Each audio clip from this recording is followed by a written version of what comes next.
College graduation is a day of anticipation. That's only natural. After all, when you're 22, your whole life lies ahead of you. I'm excited, a little nervous. I can't believe it's happening. I'm glad it stopped raining. And I can't wait to get across the stage and get my diploma. But for Diego Duran, a member of the class of 2002 at Colgate University, this is also a time to look back. Statistically, only about 1 in 10 Hispanic adults in the United States have ever earned a bachelor's degree. So for Diego, an immigrant from Venezuela, it's been a battle against the odds simply to get to this point. 10 years ago, I don't think that I could have imagined going this far. The expectation was there, but I wouldn't have had any idea how to get there. His is a story of overcoming countless hurdles and roadblocks, a story that begins far from these ivory towers. Diego came to the United States just before 4th grade to join his mother, Carmen, a single mom working on her PhD at Michigan State University. He knew virtually no English and was humiliated because of it. At first, it was such a struggle for him to learn the language, his tutor told his mother he had little chance of learning it. After that, for a couple days, I didn't leave my room. I didn't want to do anything. I wanted to go home. I wanted to be back in Venezuela. But of course, I cried, it destroyed me because for the first time, I felt like I couldn't do anything. I felt like I wasn't in control of my future because I couldn't learn English in 4 or 5 weeks before school started. Diego credits his mother with repairing his self-esteem.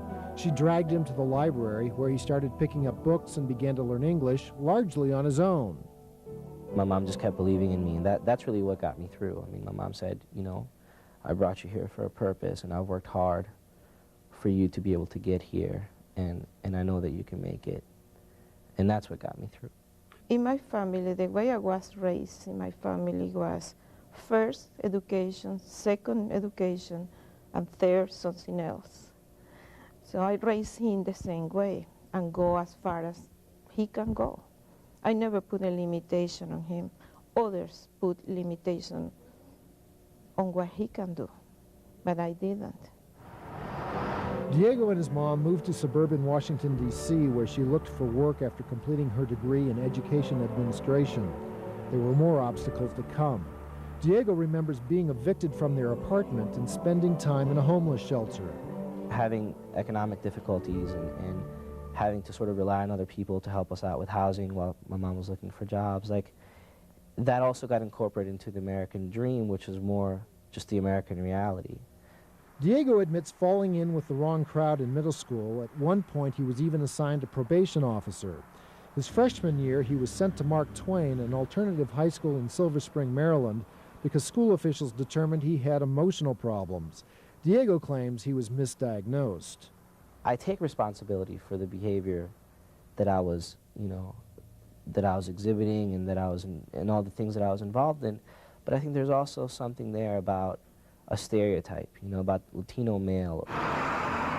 At Mark Twain, Diego endured other stereotypes, including being labeled a special ed student and having to use the school's special transportation. Riding the short bus, Oh, he's riding the short bus. It's funny now, and it's something that I can say, oh, I rode the short bus, and everyone can sort of just laugh. But what that does to you when you're a freshman in high school and all of these things, I just took in and said, well, you know what? I consider myself pretty lucky. My mom cares about me. I know that I'm going to make it out of here. I have hope. I'm only a freshman. I can make it out of here. Thanks to his mom's persistence, Diego was reevaluated and then reassigned to Kennedy, a mainstream high school. It was here he began to flourish academically and where he got turned on to going to college. Is it fair to say that it was here that your life turned around? Oh, definitely. In the second half of junior year, I think, is when things really picked up for me. I got into the Leadership Training Institute here, and I think that's where everything started for me. His senior year, he started a tutoring program for other Hispanic teenagers, a program that caught the eye of editors at Teen People magazine. His motive was to help others who were struggling with English like he had years earlier. But his program would also help him get noticed by Colgate University.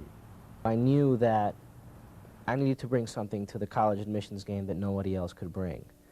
And it wasn't necessarily grades, I wasn't an honor student, but what I did have is, I think, the ability to get things going, to organize people, to get things accomplished, to help other people, and to speak on behalf of those people that had no voice. His extracurricular activities were the things that put him on our table in admissions committee, where we said, okay, this kid has a lot of energy, and you know, being in a remote place like Hamilton, New York, you look for the kids that are going to come in and contribute. Colgate offered Diego virtually a full scholarship. 4 years later, university officials say they got what they paid for. I think that he really was one of those students one comes to admire almost instantly, and really comes to feel will make the place a richer place. And I mean that most truly. Diego I. Duran, cum laude. Diego leaves Colgate with a double major in political science and Spanish literature. He leaves, too, with a sense of accomplishment.